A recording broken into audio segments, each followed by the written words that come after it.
Good morning here on the Central Riverhawks YouTube channel. It's an early fireside chat with Coach Olson. As I'm Joel McCall, we're going to talk to Coach Olson, the head football coach for the Central Riverhawks, who are now 7-3 after a level one playoff victory over Menasha, 38 to 20. Uh, Coach, first of all, thank you very much for joining me this morning. Happy to talk to you. What a great way to start the week.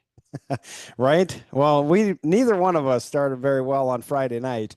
About 7 minutes into that broadcast, our new computer decided it needed an update and kicked us off of OBS while Menasha scored a touchdown. So the boys were down 7-0, or yeah, 7-0, and we were off the air. Thankfully, we got back on the air, and the boys were able to score, and we got that on with Rudrud throwing to Growth. That was a 5-yard touchdown pass, 2-point conversion, yes. And then Thigpen with that big 91-yard touchdown run, followed by Rudrud with a 68-yarder that Owen got to see and was all fired up over at home. 16-14 was the halftime score. Coach, I know that the start of the game was not obviously what you were looking for. However, up at halftime. Yeah, we came out of halftime and played really well. We just had some things that we needed to clean up. Got ourselves out of position a little bit. And when you play really good teams with really talented players, if you have those mistakes, they're going to make you pay. That is for sure. And you got a couple of turnovers in that second half, couple of INTs, Gross with one, Foley with another one.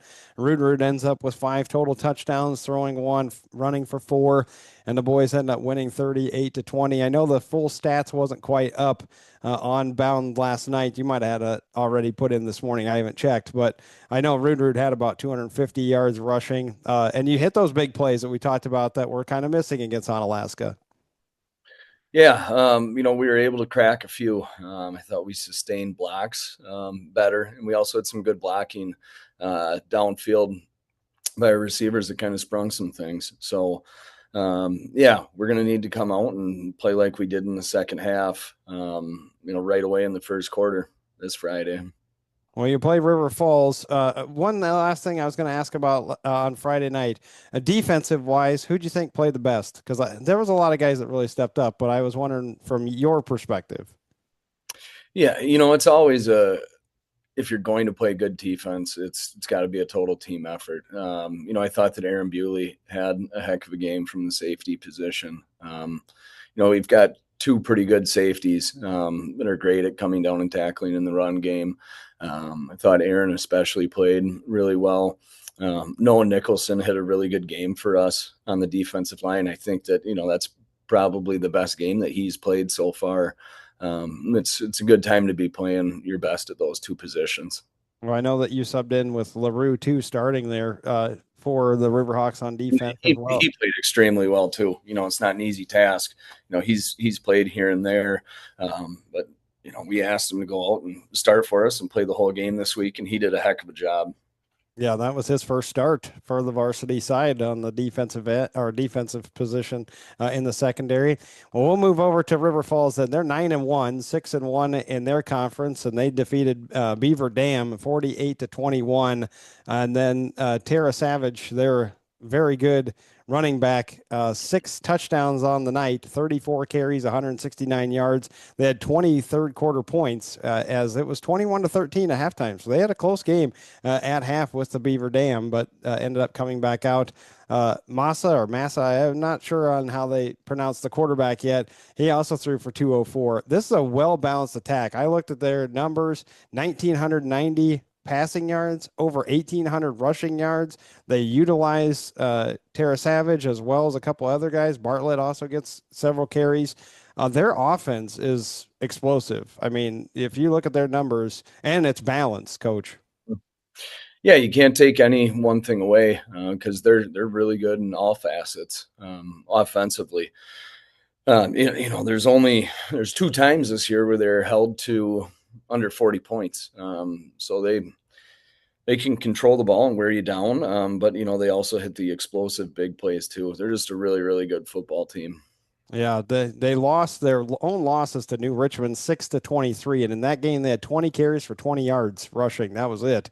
Looking back at that, and they were also down 3 straight weeks to Chippewa Falls, then New Richmond and Hudson. They got the 2 wins over Chippewa Falls, 28-12, and then they blew out Hudson in the second half, 44-21. What did you see on their defensive side then, Coach, for River Falls and the Wildcats? They definitely have the athletes and the speed on the perimeter, but they're really physical and disciplined. Up front with their front seven. So we're going to have our work cut out for us. They only got one loss on the season for a reason. They're an extremely well coached football team that has really good football players on it, and that's quite evident when you watch them play defense. Yeah, and like I said, I went back and watched some of their stream was still up. Their stream was up. We privatized ours, but theirs was still up. So I did get to watch a little bit of the game against Beaver Dam. I plan on going back and watching the full thing so I can get pronunciations from their main broadcaster. That way I know exactly what I'm talking about coming up on Friday night. Because I know they had 2 streams there this past Friday. I don't think they're going to tell us no when it's at UW River Falls. So I saw their facility, and so I know we're going to be there coming up on Friday. Um, Coach, well, you better go through your keys then. How about keys to the ball game against River Falls and getting a huge win in level 2? Yep, got to take care of the ball. If we can take it away from them and keep it when we're on offense, this is a team you can't give them extra possessions. We need as many extra possessions as we can get when we're playing them. I think with the running back, he's a very good physical runner. We need to make sure that we're tackling low. We can't be hitting the kid up high, and we've got to get as many people to the fight as possible. So we got to be able to fly around on defense. And then offensively, it really just comes down to execution, getting all 11 guys to where they need to be, and playing as well as we can. They've got some really, really talented players over there. But so long as we communicate and execute offensively, hopefully we can be in the game with them. Yeah, as you said, it's not the individual performance any longer. You can't have those games anymore. It can't just be one person coming up with some great plays. It's got to be a team effort, especially once you get into this postseason. And every team's going to be at their best, and certainly River Falls is going to bring some challenges coming up on Friday. That is the only thing we have going on this week for the Central Riverhawks YouTube channel. Is Friday night River Falls up at UWRF, and I'm looking forward to that one. I saw the facility; it looks really nice. In fact, the press box is a little lower than at UWL. So maybe we'll get a better shot from our camera coming up on Friday night. I know Nami and I will be there. It is Halloween as well, but I will not wear a costume. Coach Olson, how about yourself? You going to dress up down on the sideline for us? I don't know. I haven't looked at the weather. I feel like it's supposed to be pretty mild. We'll see. I think I'll probably just go, with my standard Central football pullover. The real question comes down to shorts or sweats. I think I wore sweats for the first time this past week. It was I was a little warm, but the key is layers. You gotta be able to layer, so that you can adapt to your environment. No such thing as bad weather, just bad clothing. That's true. I wore a shirt and tie on Friday night with a little jacket. So I had that off, though, by the time we got on camera.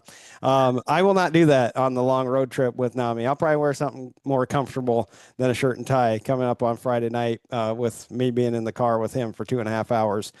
Coach, do you have a quick question for me? Because I know we usually end with a question from you.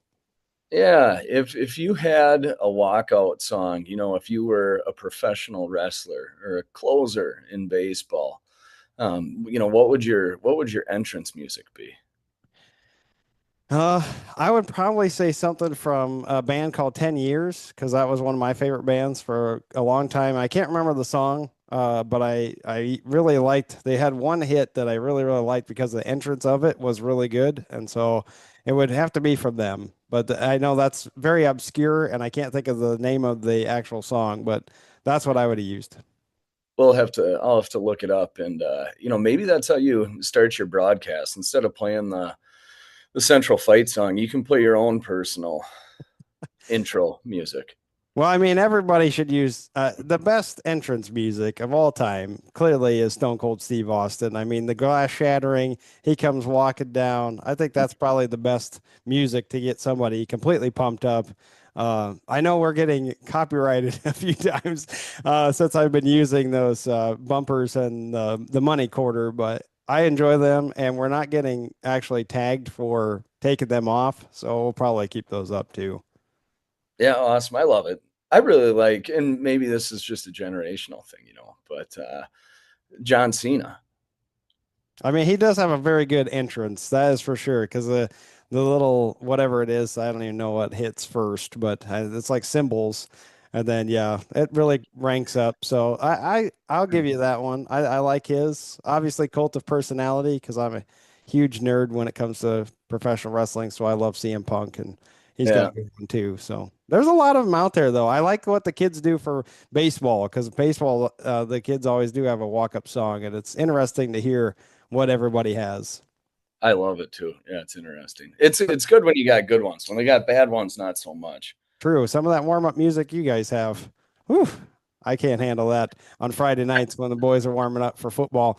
I would take a lot more 80s and 90s rock over what they choose. But hey, I'm also an old fuddy duddy. So, did you pick one then as John Cena yours?